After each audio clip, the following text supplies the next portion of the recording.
Who am I as a spiritual human being? Is this relationship going to serve all?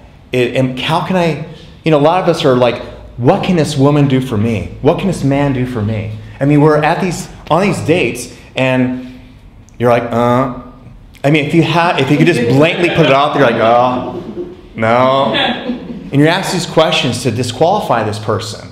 But it says a lot about you because it just creates more separation. I mean, it doesn't mean you have to see the person again. But what I'm trying to say here is that what if he went out there to actually offer something to another person, to inspire another person? It's interesting. I was at this, this kind of, it's called the Great Love Debate. It was Sunday, and there's like some of the most well-known experts on relationships. And there was an after party afterwards. And, people there, some people, it's like 100 singles. And then you have like this panel, and I'm going to be on the next one. And I was there talking to this one woman, and I think she was interested. And I kind of let her know, not in that exact moment, but I was having a friendly conversation. I didn't want to exchange numbers. I just just find me on Facebook. And she said something kind of like passive aggressively. I'm like, interesting. She's like, well, then why are you here? I'm like, to connect to people, to open your hearts up, and maybe mirror the fact that you had an agenda. But I didn't say that. I just emailed and she told her that. No, I didn't do it. So, but the thing, I was there just to be. And she could have got a lot more out of that. But she came there with the first and second type of, I guess, phase mindset, that there's something I need to get something from this. But when you enter relationships where you are actually offering your gifts for no exchange, nothing, things change. It comes back. You can't outgive God. And some of you might think, oh no, you didn't date this one woman. Oh, I know that. Guarantee if I were to pick you apart, still in that there is this giving because you want something back. And only when we give from a place of lack, that's what we get in return.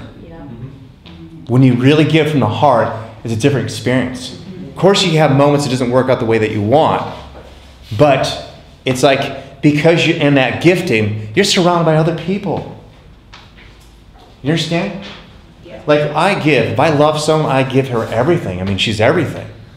But it doesn't mean that I'm not going to help someone out. It doesn't mean when I'm driving down a road, and of course, like, I don't want to be late to dinner, but I see like an old lady walking across the road, like,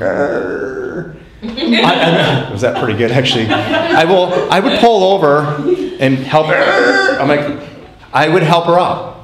I would help her out, even if it means I'm going to be late, because in that moment, I still love my woman, but I'm called to duty in that moment.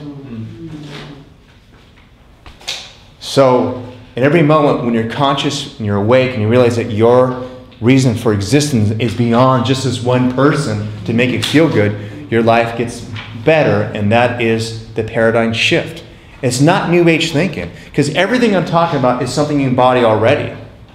Many people are disjointed from their sexuality. Some people think they're really evolved and spiritual, and yet they lack that. I mean, there's women here who dated that kind of yogic type of guy, and he's kind of a pussy.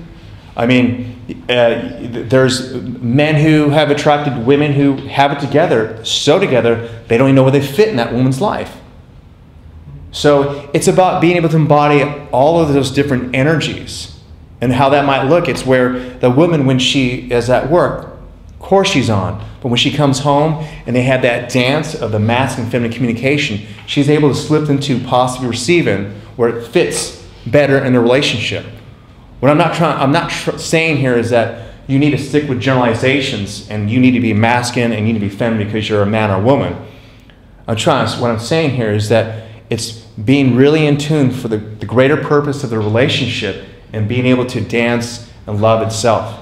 If you were being offered some free tools that could get you unstuck, would you be interested?